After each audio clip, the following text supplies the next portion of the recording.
Et je prie que tu nous fasses du bien au travers de ta parole. Tu passes par un canal humain que je suis. Transcende en moi tout ce qui peut m'empêcher d'être ce canal que tu veux que je sois. Fais-les pour ta gloire, mais fais-les pour notre édification. Au nom de Jésus, Amen. Dieu soit béni.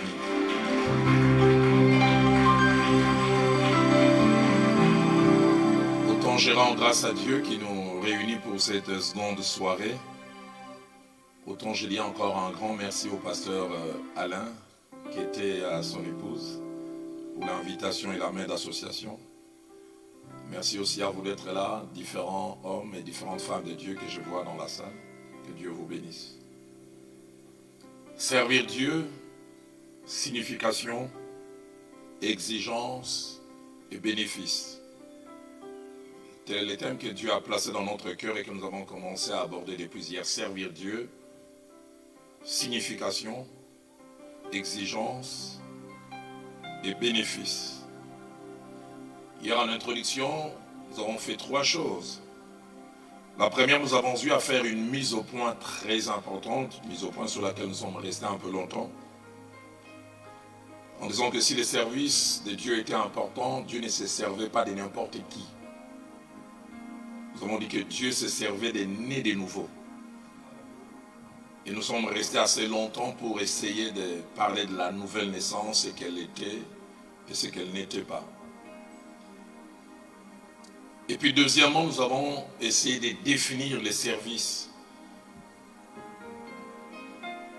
Et puis fait des mentions de quelques principes attachés au service. Si ma comptabilité est bonne, nous avons fait mention de 6 principes. Premièrement, nous avons dit que les services étaient la vie normale de tout croyant. Et nous avons dit que si après quelques temps, semaines, mois, années après conversion, un enfant de Dieu ne devenait pas actif dans son église, il y a un problème. Problème soit venant de la personne, ou alors ça sera la faiblesse de la chair. C'est-à-dire la qualité d'enseignement qui n'arrive pas à lui faire comprendre qu'il doit ou qu'elle doit à un moment servir Dieu. Deuxième principe, nous avons dit que les services, notre service était la réponse à l'amour de Dieu que nous avons eu à comprendre. C'est celui qui comprend l'amour de Dieu, la réponse, c'est le service. Et nous avons rappelé ces principes que mon pasteur aimait souvent dire, le feu Jacques-André Verneau. Il disait que nous sommes sauvés pour servir. Après le salut, Dieu ne nous garde pas comme dans une salle d'attente en attendant l'enlèvement, où nous croisons les bras. Il veut de la même manière, d'autres personnes touchées par la grâce de Dieu ont été utiles pour nous gagner. Dieu veut que nous soyons aussi utiles pour gagner d'autres personnes ou que nous fassions avancer l'œuvre de Dieu. Troisième principe, nous avons dit que les services contribuaient à l'édification du croyant. Un croyant chômeur manque de quelque chose. Les services nous font grandir nous-mêmes. Avant d'être utile à Dieu, c'est d'abord utile à nous-mêmes. Quatrième principe, nous avons dit qu'il n'y avait pas une seule manière de servir Dieu, il y en avait plusieurs. Il y a diverses plusieurs façons de servir le Seigneur. Et cinquième principe, nous avons dit que s'il y avait diversité des ministères, les ministères ou plutôt le service est distingué de 2 manières. Premièrement, par la source ou l'origine de l'appel. Et nous avons dit que ça pouvait venir directement de Dieu, mais ça peut aussi venir indirectement en passant par un leader. Et puis troisièmement, nous avons dit que le service est distingué par ce que nous offrons au Seigneur. Nous tous nous offrons, mais nous n'offrons pas tous la même chose. Et j'ai rappelé ce principe que mon pasteur qui est auprès du Seigneur, utilisant en parlant en français, en disant dans les services, nous offrons les 3 T, lettres T. Certains offrent leur temps, d'autres offrent leur talent, d'autres offrent leur trésor. Certains servent Dieu en mettant leur temps à la disposition de Dieu. D'autres servent Dieu en mettant leur talent au service de Dieu. D'autres encore le font en mettant leur trésor. Et puis 6e et dernière chose, c'est ça dont nous avons conclu. Nous avons dit que si Dieu voulait qu'on puisse les servir, il voulait que nous puissions les servir avec la manière. que nous mettions les ailes, l'ardeur, la passion. Et nous avons mentionné 1 Corinthiens chapitre 15 au verset 58 où l'apôtre Paul nous demande non seulement d'être inébranlable, mais d'y travailler de mieux en mieux pour l'œuvre du Seigneur. Et nous avons montré comment la Bible était contre la paresse et la négligence dans l'œuvre de Dieu. Aujourd'hui, avec la grâce de Dieu, nous allons voir les exigences du service, 3 exigences, et nous terminerons avec les bénéfices du service. Alors, je pourrais lire quelques portions des Écritures avec vous. Je vais lire 3 portions des Écritures. Genèse au chapitre 4, verset 3 au verset 5e. Genèse 4, verset 3 au verset 5e. Au bout de quelques temps, Caïn fit à l'Éternel une offrande de fruits de la terre, et Abel de son côté en fit une des premières nées de son troupeau et de leur graisse. Soulignez bien cette phrase, elle aura toute son importance tout à l'heure. L'Éternel porta un regard favorable sur Abel et sur son offrande. J'aimerais bien le répéter. L'Éternel porta un regard favorable sur Abel et sur son offrande. Et puis verset 5, l'Éternel ne porta pas un regard favorable sur Caïn et sur son offrande.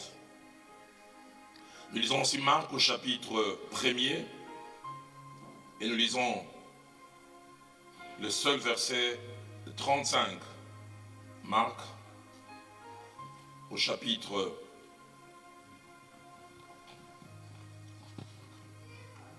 1er. Et nous lisons le seul verset 35. Vers le matin, pendant qu'il faisait encore très sombre, c'est de Jésus qu'il s'agit, il s'éleva et sortit pour aller dans un lieu désert où il pria.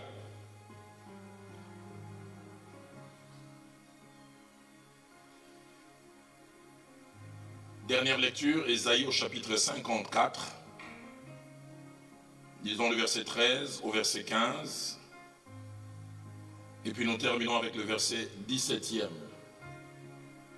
La Bible dit, tous tes fils seront disciples de l'Éternel, et grande sera la poussée et la prospérité de tes fils. Tu seras affermi par la justice, banni l'inquiétude car tu n'as rien à craindre, et la frayeur car elle n'approchera pas de toi.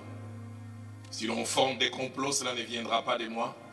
Quiconque se liguera contre toi tombera sous ton pouvoir. Verset 17. Toute arme forgée contre toi sera sans effet, et toute langue qui se lèvera en justice contre toi, tu la condamneras. Et soulignez bien cette dernière phrase. Tel est l'héritage des serviteurs de l'Éternel, tel est le salut qui leur viendra de moi, dit l'Éternel. Alors, puisque nous parlons des exigences du service, lorsque nous parlons d'exigences, nous voudrions parler de ce que l'on attend de quelqu'un comme un impératif et comme une obligation. Et là, nous parlerons de ce que Dieu et l'œuvre de Dieu attendent de nous. Deuxièmement, lorsque nous parlons des exigences, nous voulons parler des choses qui ne sont pas optionnelles. C'est-à-dire qui dépendent de notre volonté, de notre vouloir. Je peux ou ne pas faire. Troisièmement, lorsque nous parlons d'exigences, nous voulons parler de ce qu'une position, un rôle ou une fonction demande coûte que ça soit fait. 4 vérités que je voudrais dire à ce niveau. La première, c'est qu'au service est attaché les exigences. Dieu ne nous laisse pas servir n'importe quand ou comme nous le voulons. Quand nous lisons dans 1 Timothée chapitre 3, versets 1 à 6, l'apôtre Paul commence à dire, si quelqu'un aspire à la charge d'évêque, il désire une œuvre excellente. Mais à 3 reprises, en commençant par le verset 2, il dit, il faut.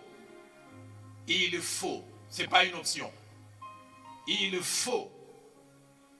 Et il le répète à 3 reprises. Il faut. Au verset 2, au verset 3, remontez d'abord au verset 2. Il faut que l'évêque soit irréprochable, marié d'une seule femme, sobre, modéré, réglé dans sa conduite, hospitalier, propre à l'enseignement. Il dit, tu veux servir? Voici les exigences. Deuxièmement, verset 3, il faut qu'il ne soit ni adonné au vin. Y a-t-il quelqu'un comme ça ici? Ni violent, mais indulgent, pacifique et désintéressé. Il faut qu'il dirige bien sa propre maison et qu'il tienne ses enfants dans la soumission et dans une parfaite honnêteté. 3 reprises, il faut, il faut, il faut. Exigence. Il n'est pas dit s'il est trouve bon, s'il est juge nécessaire.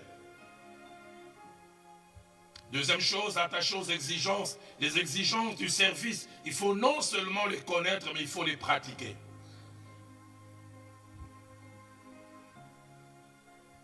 Et troisième chose, attaché aux exigences du service, dans la pratique et l'obéissance des exigences, nous n'avons pas un tri à faire. Je prends ça et je laisse ça. Quatrième et dernière chose, attachée aux exigences.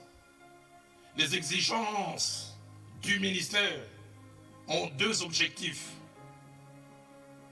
Le premier objectif, c'est que les exigences du ministère participent à l'efficacité du service. Pas de service efficace sans les exigences. Et puis, deuxièmement, les exigences du service sont pour les biens de l'œuvre de Dieu.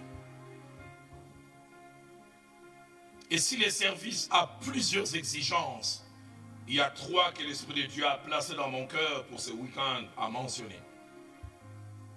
La première exigence, c'est qu'avant de s'intéresser à notre service ou à ce que nous faisons pour lui, Dieu s'intéresse d'abord à ce que nous sommes pour lui. Je voudrais vraiment le répéter. Avant de s'intéresser à ce que nous faisons pour lui, ce que nous mettons à son service, Dieu s'intéresse d'abord à ce que nous sommes pour lui. Et je voudrais encore mieux le dire, ce que nous faisons pour Dieu n'a de la valeur que si nous sommes d'abord quelque chose pour Dieu. Aux yeux de Dieu, la relation passe avant les services. Ça ne sert à rien de ne pas avoir une relation, que dis-je, une bonne relation avec lui et de le servir. Dieu veut d'abord la relation et puis le service. Genèse chapitre 4 que nous avons lu, versets 3 à 5, les montre. Est-ce qu'on peut me remettre ces passages? 2 personnes offrent au bout de quelques temps. Caïn fit à l'Éternel une offrande des fruits de la terre. Il offre, c'est un service. Écoutez ce que le verset 4 dit. Abel de son côté en fit une des premiers-nés de son troupeau et de leur graisse. Mais soulignez bien cela. L'Éternel porta un regard favorable sur Abel, la personne. Et puis sur son offrande.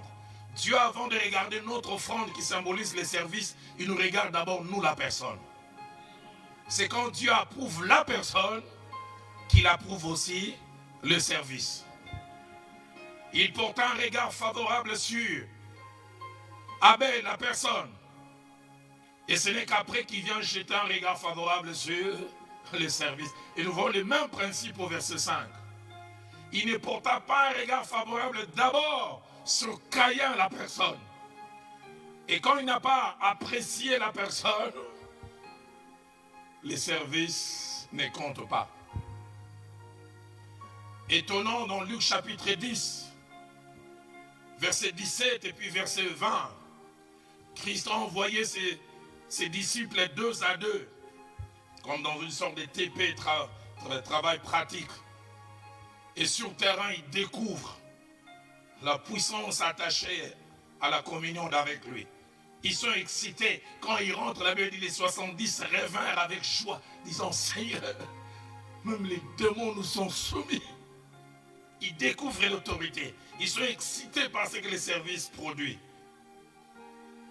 Mais Jésus les refroidit au verset 20. Qu'est-ce qu'il dit au verset 20? Cependant, ne vous réjouissez pas de ce que les esprits vous sont soumis, mais réjouissez-vous de ce que vos noms sont inscrits dans les livres, dans les cieux. La primauté de la relation sur les services. Il dit les démons qui sont soumis, c'est bien. Mais le plus important, c'est d'abord la relation. Vous qui offrez un service à Dieu, avez-vous une bonne relation? Et le même principe s'est fait voir dans Matthieu chapitre 7, versets 22 à 23. Ce passage m'a toujours étonné. Christ s'élève, qu'est-ce qu'il dit? Plusieurs me diront en ce jour-là, Seigneur, Seigneur, n'avons-nous pas prophétisé par ton nom? N'avons-nous pas chassé les démons par ton nom? Et n'avons-nous pas fait beaucoup de miracles par ton nom? Ils vont dans les terrains du service. Et ce qui est étonnant, Christ ne nie pas les services. Quand il réplique, qu'est-ce qu'il dit au verset 23? Alors je leur dirai ouvertement, je ne vous ai jamais connus. Eux, ils parlent du service. Lui, il parle de la relation. Et ce qui est étonnant, il ne nie pas que le service a été rendu.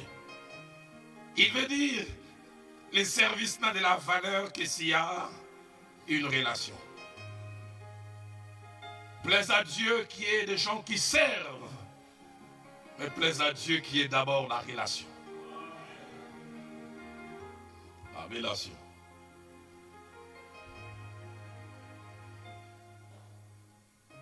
Deuxième exigence d'une grande importance.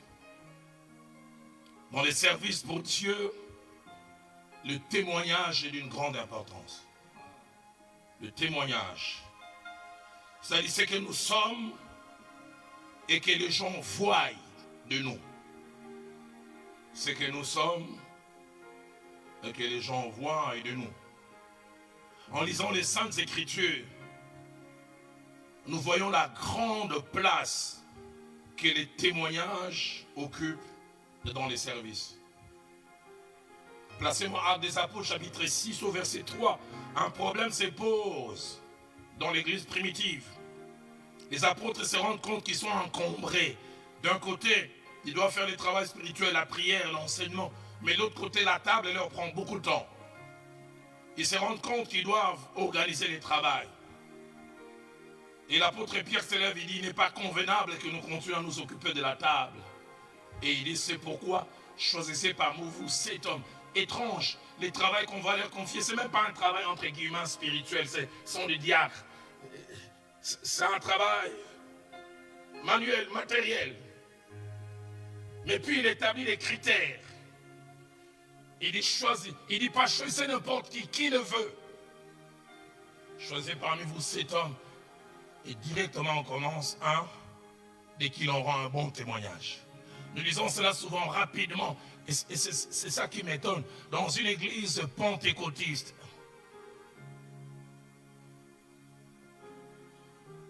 l'ordre n'est pas hasardeux. On dit dès qu'il en rend un bon témoignage et puis qu'il soit plein d'esprit. La plénitude de l'esprit même est placée en seconde position. Les bons témoignages viennent en premier. L'esprit dit qu'ils aient des charismes, c'est bien. Mais d'abord, qu'est-ce qu'on dit d'eux? Un bon témoignage. Vous servez Dieu, avez-vous un bon témoignage? Un frère de chez nous à l'église, il y a une quinzaine d'années dans l'église où j'ai passé 20 ans.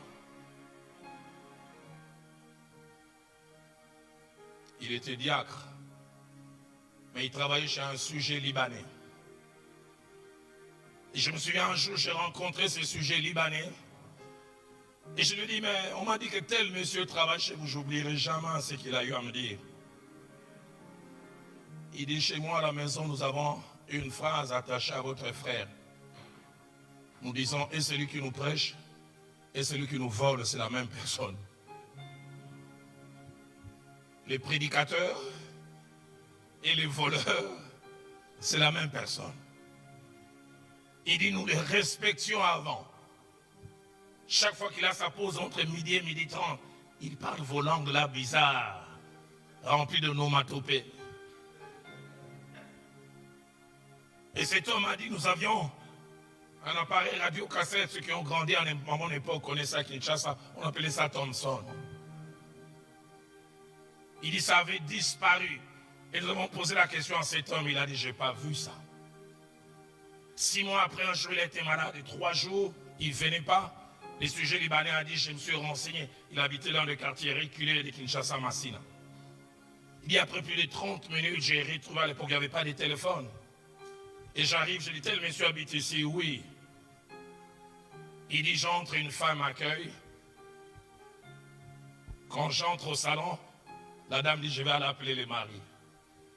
Il dit, j'entends les maris dire dans la chambre, est-ce que vous avez fait sortir l'appareil cassette? J'avais volé chez lui, enlevé ça qu'il ne voit pas ça.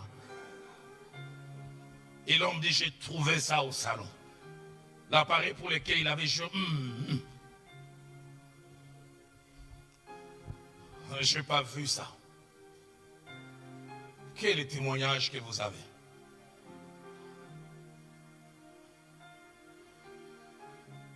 Actes des Apôtres, chapitre 16, versets 1 à 2. Il s'appelait Timothée. L'apôtre Paul voulait les prendre pour qu'ils rejoignent son équipe ministérielle, afin de les préparer au ministère. Mais écoutez comment tout a commencé. Il s'est rendu ensuite à Derbe et à Lystre. Et voici, il y avait là un disciple nommé Timothée, fils d'une femme juive fidèle et d'un père grec. J'aime la suite. Les frères de Lystre et d'Icône rendaient de lui un bon témoignage. Et le verset 3 dit, alors Paul voulut l'amener avec lui et l'ayant pris les points de départ, un bon témoignage. Aidez-moi à poser la question à votre voisin en disant, l'apôtre Dalo m'a dit de vous poser la question, avez-vous un bon témoignage?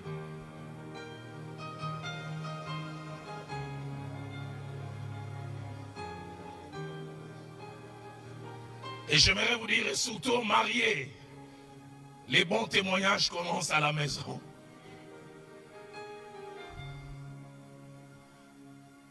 Un pasteur disait, si vous voulez vérifier le vrai degré de la spiritualité d'un homme marié, posez la question à sa femme.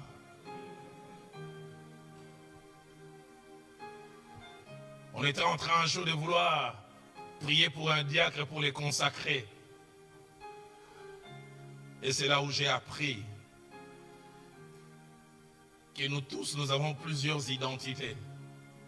3 principalement, mais je parlerai de 2. La première identité, c'est le moi officiel. C'est ce que nous sommes aux yeux de tout le monde. Et dans le moi officiel, il y a beaucoup de maquillage. Quand on voit les révérends dans le public, on dit c'est un saint homme. Et puis la deuxième identité, c'est les moi privés. Et les moi privés, c'est seules les personnes qui passent avec nous le plus de temps y ont accès. Et chez plusieurs personnes, il y a un gros écart entre les mois officiels et les mois privés. Et c'est là où je reviens à mon exemple. On était en train de vouloir consacrer ces diacres et son pasteur qui les connaissait dans l'officiel, il s'élève, il dit, l'homme qu'on va consacrer aujourd'hui, vous savez les hommes de Dieu quand ils veulent parler, il dit, c'est la probité morale faite homme. C'est la droiture qui a revêtu un corps humain. C'est l'intégrité qui a revêtu la chair. Et sa femme qui est à côté dit,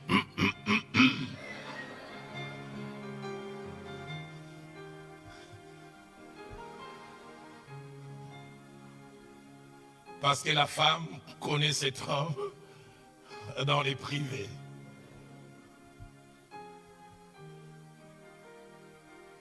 À l'église, parleur en langue officielle. Mais chez lui à la maison, il n'est pris même pas 30 secondes. Mais à l'église, il crache le feu. Aidez-moi à dire à votre voisin, qui êtes-vous réellement?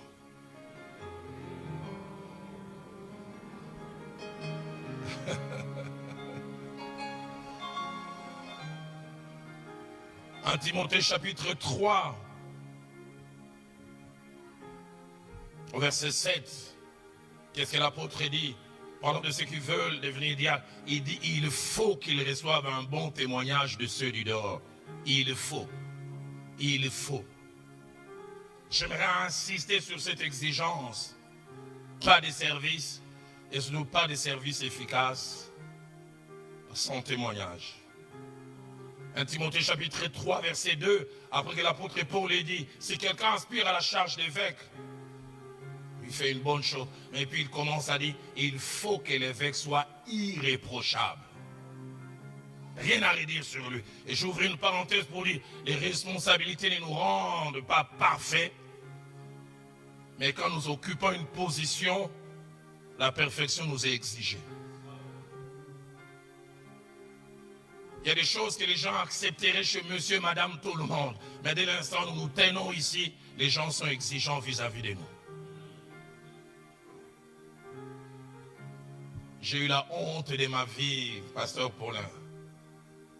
En 96, avant que je n'aille faire ma formation théologique à Nairobi. Vous savez, chez nous à Kinshasa, on conduit à l'envers. L'école de la route, c'est l'auto-école.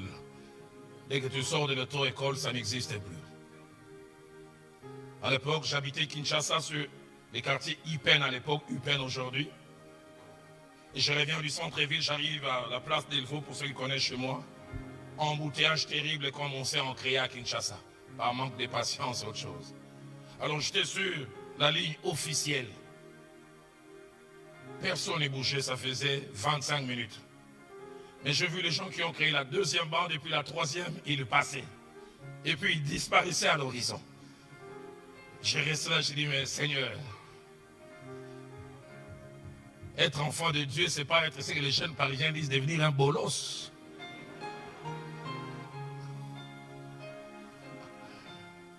J'ai décidé de faire comme tout le monde.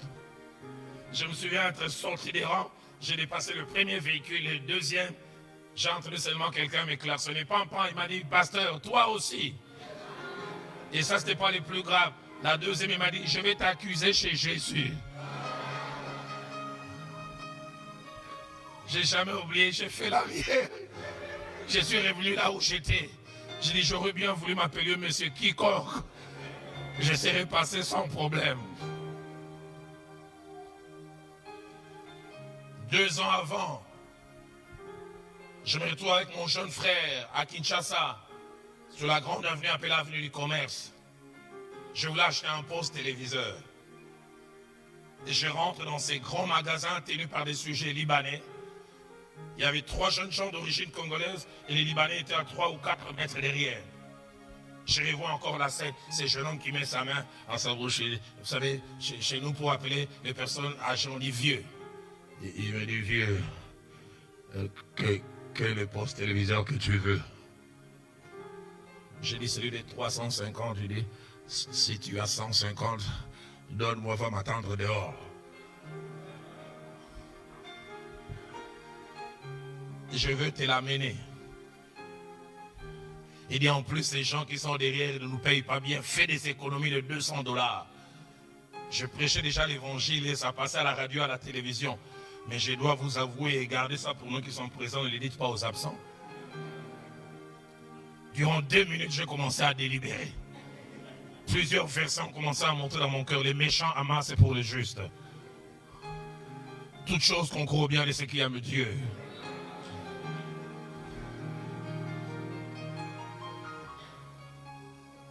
Et puis j'ai eu un sursaut.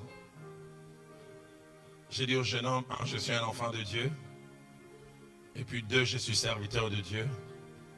Je ne sais pas faire ça. Il me dit, ah vieux, avec ta logique à toi, tu as raté. Et quand j'ai fini de parler comme ça, 2 jeunes filles qui étaient à côté, l'une a tapé la main. Il me dit, pasteur, tu nous as apaisés. Nous te suivons quand tu prêches à la radio. Et nous te suivons quand tu prêches à la télé, nous t'apprécions. Si tu avais fait cela, tu allais détruire quelque chose. Pour moi, c'est des jeunes filles, quiconque, que je ne connaissais pas. Elles ont eu à me dire ça. Peut-être qu'ils n'auraient pu rien dire. La prochaine fois, ils m'auraient vu à la télé, je prêche l'honnêteté, à enlever des zappés, la télé. Seigneur, aide-nous à garder un bon témoignage.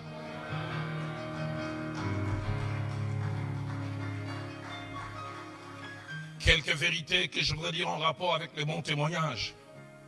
La première vérité, c'est que les bons témoignages se forgent hors de l'église, mais renforcent la force de ce que nous faisons à l'église. Je voudrais le répéter, les bons témoignages se forgent hors de l'église, là où nous habitons, là où nous travaillons, là où nous étudions, mais renforcent ou donnent de la force à ce que nous faisons. Quelqu'un avec qui tu triches à l'auditoire. 5 minutes avant qu'on demande les feuilles de l'examen, il te voit tourner les yeux comme des radars, tu dis numéro 6, numéro 4. Et puis il arrive ici à l'église, il te voit conduire la louange en penchant la tête comme si tu as l'auréole des saints. Il dit, oh, acteur de théâtre. Il ou elle fait les saints, mais à l'auditoire. Deuxième chose, attachée au bon témoignage, c'est que les mauvais témoignages peuvent dévaluer et faire regarder avec dédain les services. Que des gens aujourd'hui à Kinshasa, ils ont un bon message, mais les gens ne les écoutent plus. Le message est bon, mais les gens connaissent la vie. Enlevez-moi ce monsieur. Parce que les témoignages donnent de la force au service. J'aimerais nous encourager à travailler les témoignages. Troisième chose attachée au témoignage.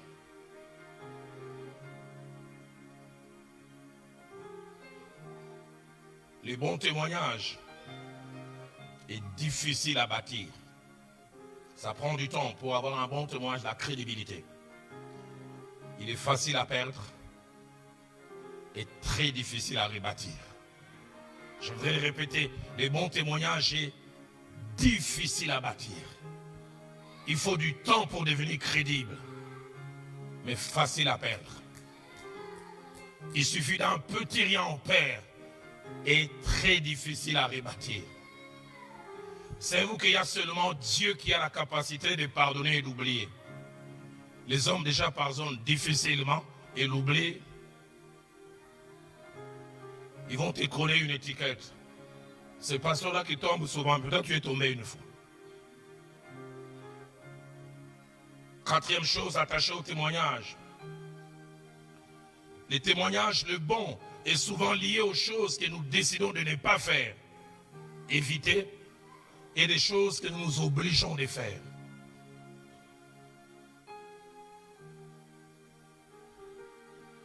Il y a certaines choses que nous ne devons pas faire.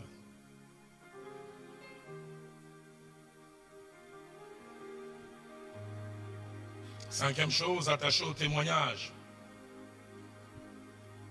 c'est que les bons témoignages peuvent être une réalité individuelle, mais ça peut aussi être une réalité collective. Parole du salut à Lille, quelle est votre réputation? J'aime ces passages, chaque fois que je lis ça, ça m'interpelle. Actes des Apôtres, chapitre 5, verset 13, attaché à l'église primitive. Chaque fois que j'ai lu et j'étudie ce passage, j'ai dit, Seigneur, écoutez ce que la Bible dit de l'église primitive. Aucun des autres n'osait se joindre à eux, mais écoutez la fin, mais le peuple les louait hautement. Ce ne sont pas eux qui disaient au peuple, louez-nous. Une autre version dit, le peuple les prenait en haute estime. Une autre version dit encore, le peuple les respectait. Je suis allé en 2010 au Nigeria, au mois de décembre. Je suivis la télé, je pleurais ce soir-là. Il y a une église qui s'appelle Deeper Life, vie profonde, dirigée par un homme de Dieu appelé Kumuyi, certains ont entendu parler. C'est la deuxième ou la troisième grande communauté, la plus grande au Nigeria. Son message est basé sur la sanctification, la sainteté, l'intégrité. Et j'ai suivi ces jours-là aux infos. Les infos finissent. On était en train de lancer un concours dans tous les pays pour avoir des gens qui seront en contact avec l'argent, caissiers, trésoriers. Et on a donné des conditions. 1, avoir un diplôme universitaire. 2, maîtriser l'anglais, mais aussi une autre langue. Et troisièmement, maîtriser l'outil informatique. Et quatrième condition, on dit, à compétence égale. Priorité aux membres de l'église Deeper Life, parce que nous connaissons leur probité morale en matière d'argent. Ça dit, si finalement il y a concours, tu as eu 9, quelqu'un d'autre a eu 9, on pose la question, tu es de l'église de Kumuyi, tu as les postes. Parce qu'ils ont la réputation d'être intègres. Quelle est votre réputation? Vous savez, il y a des églises, surtout chez nous les Africains, qui ont la réputation, on ne sait pas quand le culte commence et surtout on ne sait pas quand ça finit. Ah, quand tu vas dans cette église, il ne faut pas avoir un rendez-vous après.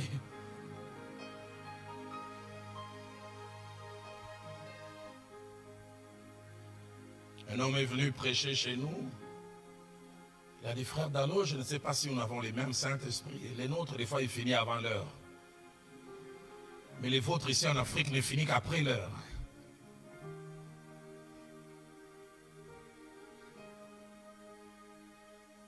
Cinquième chose attachée au bon témoignage. Les bons témoignages à des degrés quand il est individuel. Il part de la simple considération au point le plus extrême appelé la crainte, en passant par le milieu qui est le respect. Je disais, il part de la simple considération, ça c'est le point du départ, en allant au point le plus élevé, la crainte, et en passant par milieu, le respect. J'en ai parlé le matin dans 1 Samuel chapitre 9, au verset 6, parlant du prophète Samuel, quand les serviteurs de Saül le présentent, il dit, il y a dans cette ville un homme considéré, un homme pesant, un homme estimé. Ça c'est le premier degré. Mais j'aime, placez-moi Marc, chapitre 6, verset 20. Ça c'est le point culminant du bon témoignage. Qu'est-ce que la Bible dit? Mais elle ne le pouvait, car Hérode craignait Jean. Craignait Jean. Pourquoi? Les connaissant pour un homme juste et saint. Hérode, malgré tout son pouvoir, quand il entendait parler de Jean, il les craignait. À cause de sa probité morale, de son honnêteté, de sa droiture. Seigneur, aide-nous à être une église où nous avons un bon témoignage. Où les gens nous considèrent. Où les gens nous respectent. Septième et avant-dernière chose, c'est que les mauvais témoignages du serviteur de Dieu a plusieurs effets, dont 3 principalement. Le premier effet, c'est que les mauvais témoignages salissent les noms du Seigneur. Romains chapitre 2, verset 24, qu'est-ce que l'apôtre Paul dit? Romains chapitre 2, verset 24. Il dit, car le nom de Dieu est à cause de vous blasphémé parmi les païens. Le nom du Seigneur est traîné à la boue. Je n'ai jamais oublié un homme de Dieu venait de faire un scandale. Il s'est fait passer pour quelqu'un qui allait aller faire des commissions pour faire devenir quelqu'un ministre. Et il lui a soutiré des choses et on l'a arrêté. Je revois encore ce jour-là, je vais prendre mon avion à Kinshasa pour aller à Nairobi.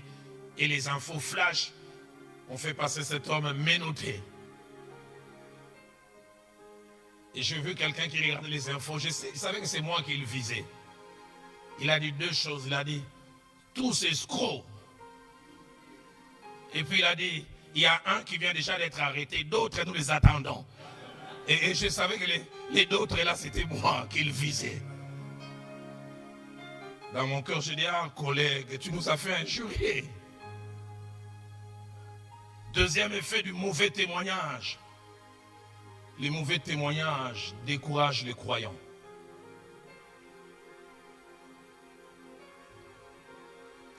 Les quelques années que j'ai passées dans les Seigneurs, je me suis rendu compte, quand nous qui sommes devant, nous fautons, les jeunes qui sont à la foi, ils disent, mais si les géants tombent, c'est que nous tous, on va tomber. Et troisième conséquence ou effet du mauvais témoignage, les mauvais témoignages renforcent les incroyants dans l'incrédulité. Qu'il y ait des gens qui ne respectent plus l'évangile. Qu'il y ait des gens qui disent, si l'évangile c'est ça, nous n'en voulons plus. Paul parlant dans Galates chapitre 2, au verset 4, écoutez ce qu'il dit à Céphas.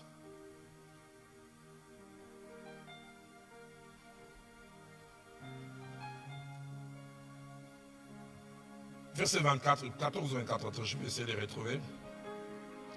Où il dit ici, toi qui es juif, tu vis à la manière des païens. Pourquoi tu forces les autres?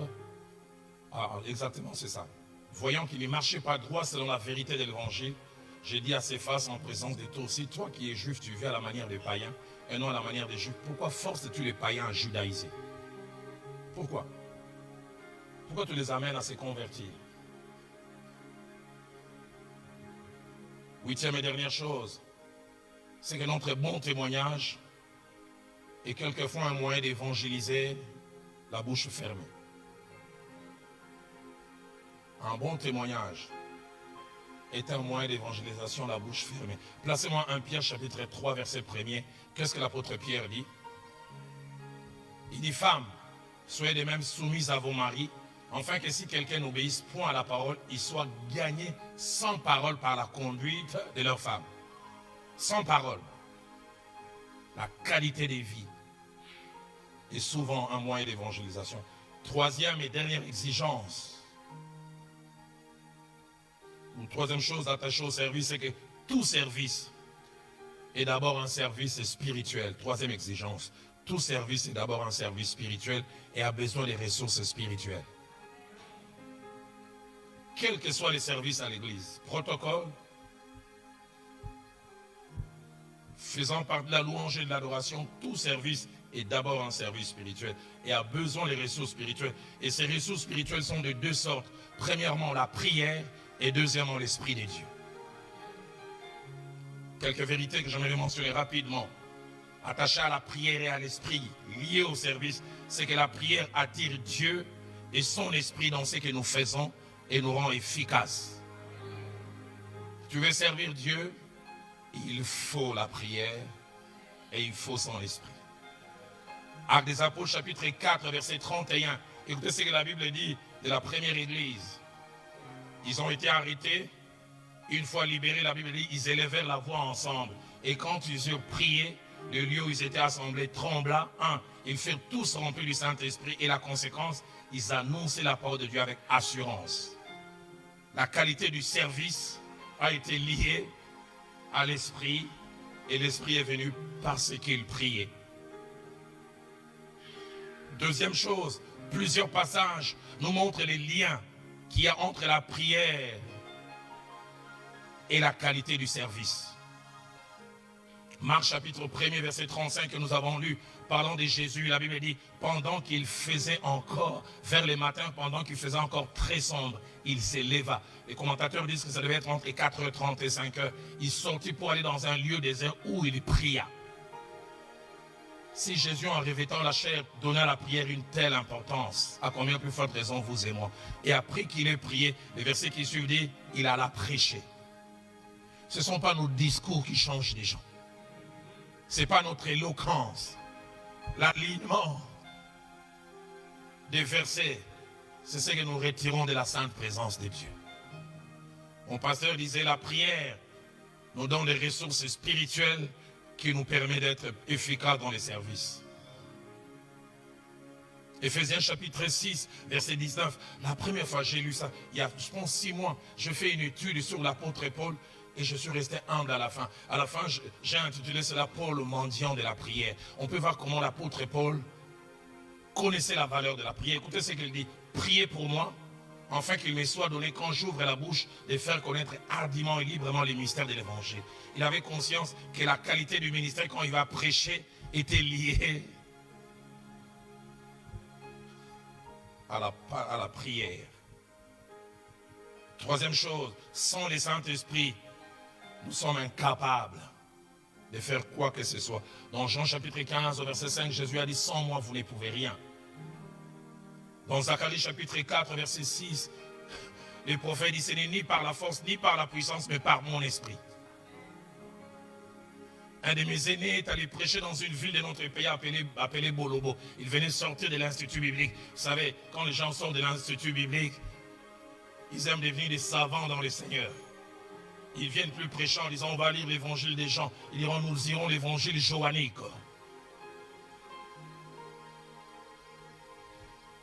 Et cet aîné, il a dit, Roland, j'ai apporté un message respectant l'homilétique, l'herméneutique, l'exégèse équilibrée. Il dit, j'ai prêché plus de 1000 personnes, je lance l'appel, il n'y a personne qui répond. Avec toute mon exégèse. J'insiste encore 5 minutes, personne ne répond à l'appel. Il dit, je vais me coucher. Et puis après, je vois une jeune fille de 12 ans. Cette jeune fille, on l'appelle Anne, parce qu'elle passe son temps à l'église, à la prière. La petite Anne est passée, elle a commencé à chanter. 5 minutes après, les pasteurs ouvrent les yeux et verront 800 personnes en train de pleurer. Les gens ont dit après, la prédication avec les exégètes nous a rien fait. Mais les chants là de 5 minutes remplis d'onction nous a touchés. Donne-nous des gens qui sortent du Saint-Lieu, qui savent que l'efficacité dans les services vient de la prière. Avant-dernière chose que je voulais mentionner en rapport avec la prière, pardonnez-moi, conducteur de louange et d'adoration, pardonnez-moi, musicien. L'un des domaines les plus faibles dans l'église, ce sont les domaines où les gens servent à cause du talent. Ce sont nos chorales, nos groupes d'adoration. Les gens travaillent plus les solfèges. Tu peux beau chanter comme Castafiore, mais si ce n'est pas arrosé par la prière, ça n'aura aucun effet. Tu peux faire des envolées de toutes sortes, mais si tu ne sors pas du Saint-Lieu, ça ne fera rien du tout. Donne-nous des joueurs de harpe qui sortent de la présence de Dieu et qui savent attirer Dieu. Et dernière des choses attachées à la prière ainsi que à l'esprit, c'est que l'expérience du baptême dans le Saint-Esprit était indispensable dans l'église primitive en rapport avec les services. Parce que sans esprit, nous ne pouvons rien faire. C'est étonnant de voir la place qu'occupait le Saint-Esprit. Actes des Apôtres, chapitre 8, versets 14 à 17, la Samarie qui était fermée à l'évangile s'ouvre à l'évangile. Philippe apporte un message, mais dès que les apôtres apprennent que la Samarie a reçu l'évangile, tout ce qu'il avait dit, les apôtres qui étaient à Jérusalem, ayant appris que la Samarie avait reçu la parole de Dieu, y envoyèrent Pierre et Jean. Ceux-ci arrivés chez les Samaritains prièrent pour eux, afin qu'ils reçussent le Saint-Esprit. Car il n'était pas encore descendu sur aucun d'eux. Il y a toujours un lien entre l'expérience du baptême dans le Saint-Esprit et la qualité du service. Actes des Apôtres, chapitre 9, au verset 17, Saul de Tarse vient de se convertir, il est tombé de son cheval. Dieu fait lever Ananias rapidement. Ananias sortit et lorsqu'il fut arrivé dans la maison, il imposa les mains à Saul en disant, Saul mon frère, le Seigneur Jésus qui t'est apparu sur le chemin par lequel tu venais, m'a envoyé un pour que tu recouvres la vue et deux pour que tu sois rempli du Saint-Esprit dès la nouvelle naissance. Actes des Apôtres, chapitre 19, verset 1 à 2. Ce passage m'a toujours étonné. Paul arrive la première fois à Éphèse. Il rencontre les disciples d'Éphèse. Il leur pose même pas la question, frère, vous vous appelez comment? Quel est le nom de votre église locale? Quel est le nom de votre pasteur? À peine il les rencontre et dit, avez-vous reçu le Saint-Esprit lorsque vous avez cru? Aidez-moi à poser la question à votre voisin. As-tu reçu le Saint-Esprit lorsque tu as cru?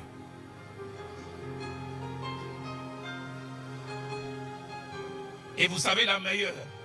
Vous savez la meilleure. Écoutez ce que ma Bible dit. Ils s'appellent les disciples. Hein? Quand il leur pose la question, avez-vous reçu le Saint-Esprit quand vous l'avez cru? Écoutez, ils répondaient, nous n'avons même pas entendu dire qu'il y a un Saint-Esprit. Ça, c'est moi, j'ai l'imagination fertile. Quand il leur a dit, avez-vous reçu le Saint-Esprit lorsque vous avez cru? L'un leur a dit, Saint et quoi?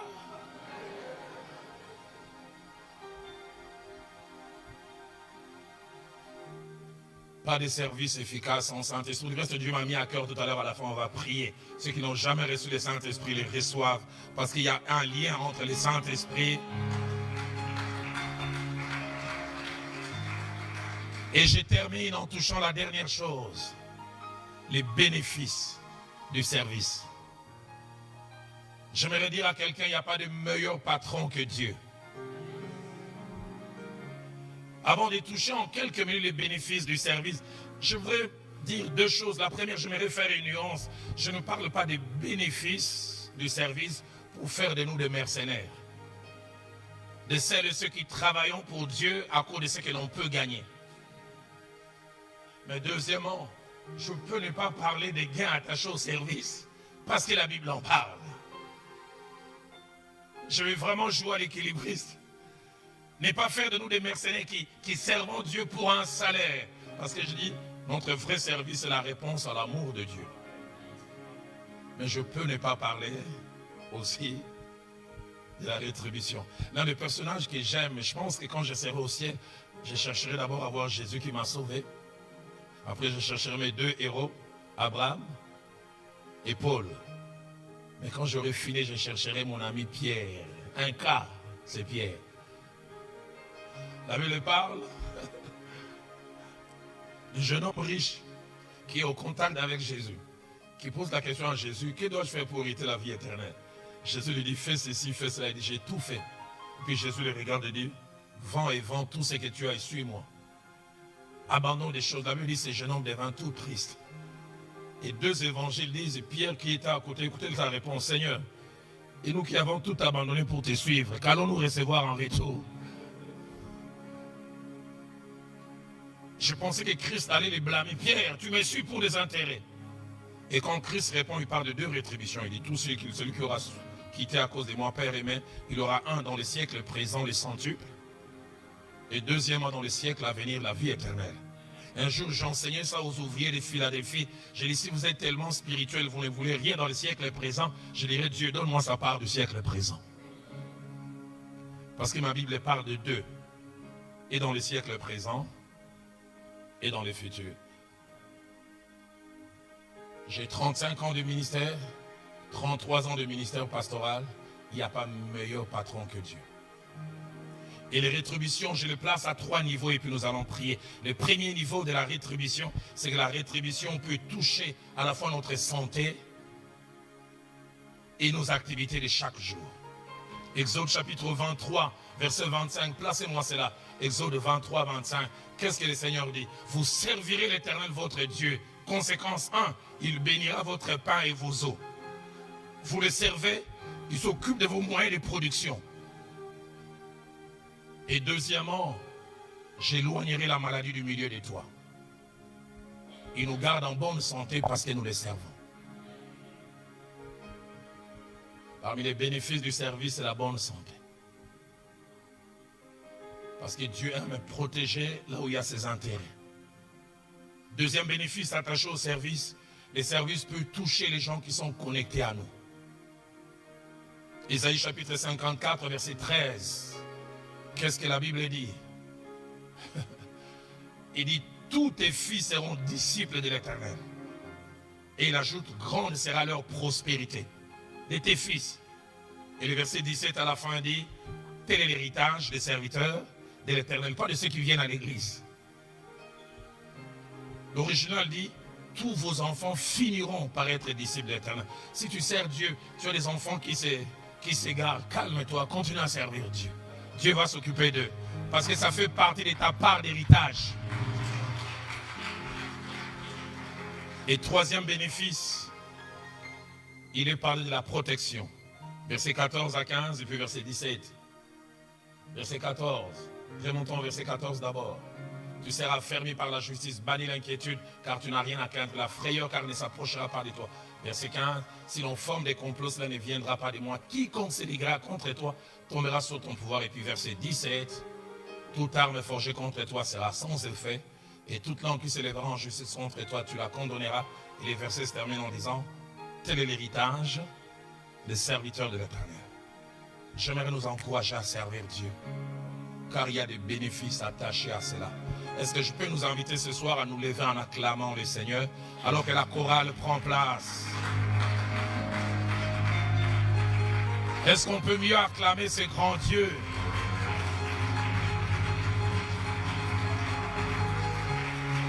On peut célébrer ce grand Dieu. Chorale, prenez place. Est-ce qu'on peut encore célébrer Dieu?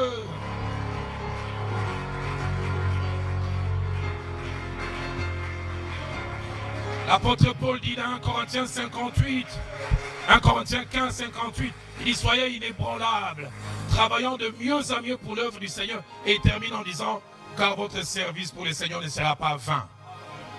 Ça ne sera pas pour les vides. Ainsi, mes bien-aimés, soyez fermes, inébranlables, travaillant de mieux en mieux à l'œuvre du Seigneur, sachant que votre travail ne sera pas vain dans le Seigneur. Il y a un salaire. Aidez-moi à dire à votre voisin, Dieu paye.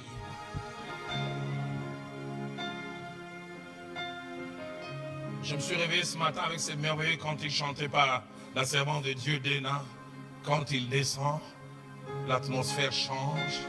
Quand il descend, tout s'arrête. Le Saint-Esprit est là. Parce que je crois qu'il y a un lien entre la prière, l'Esprit de Dieu et la qualité du service. Et quand je priais le matin, Dieu m'a dit, il va équiper plusieurs ce soir.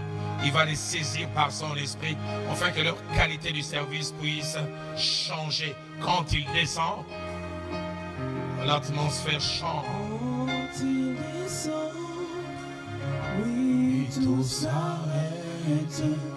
Il y a transfert Entre ciel et terre.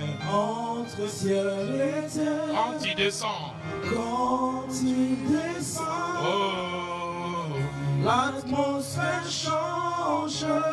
Il y a transfert entre ciel et terre. entre ciel et terre. Quand il descend, Quand il descend, oui, tout s'arrête. oui, tout s'arrête. Il y a transfert Entre ciel et terre. entre Est-ce qu'on peut les chanter ciel et encore? Quand il terre. descend, Quand il descend, oh, l'atmosphère change. Il y a transfert entre ciel et terre. entre ciel et terre. Quand il descend, Quand il descend, oui, tout s'arrête. oui, tout s'arrête. Il y a transfert Entre ciel et terre. Alors disons-lui le Saint-Esprit.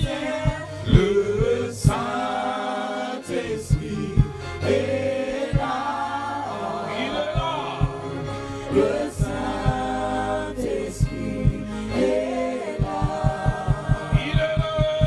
Le Saint-Esprit est là. Il est là. Le Et voilà ce qui arrive. Et voilà ce qui arrive. est là. Les maladies sont Alléluia. finies, les aveugles voient, les paralytiques sautent de joie. Sors de joie. Sors de joie. Les stériles entendent, les sourds entendent, par sa puissance, par sa puissance. Les maladies s'enfuient, les aveugles voient, les paralytiques sautent de joie. Sors de joie.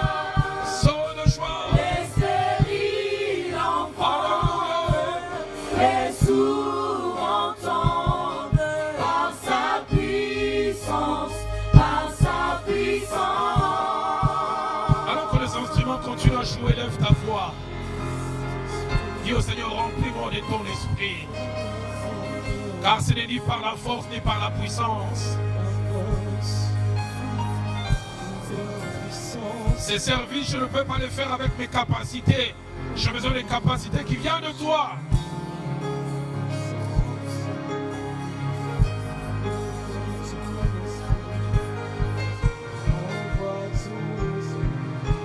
Dis-lui, Seigneur, je voudrais avoir un bon témoignage.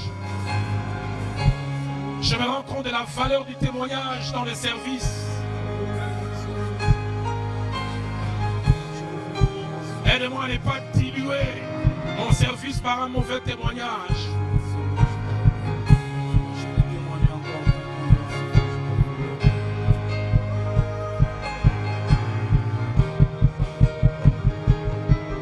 Le Saint-Esprit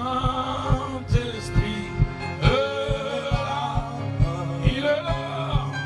Le Saint-Esprit est là. Il est là. Le Saint-Esprit est là. Il est là. Le Saint-Esprit est là. Nous allons faire silence, nos yeux fermés, nos mains légèrement levées. J'aimerais inviter le pasteur Alain à venir prier par rapport à ces choses qui ont été partagées ce soir, attachées aux exigences. Que Dieu nous aide à travailler notre témoignage, afin que notre service ne soit pas dilué Que Dieu nous aide à prendre conscience que tout travail est d'abord un travail spirituel qui exige la prière et l'esprit. Que Dieu nous aide, que Dieu nous aide. Nos yeux fermés, nos mains légèrement levées. Et l'homme de Dieu vient prier pour nous. Mais il va aussi prier afin que les bénéfices attachés au service soient notre partage. Bénéfices de santé, bénéfices touchants à notre pain et notre eau, mais bénéfices aussi attachés à ceux et celles qui nous entourent.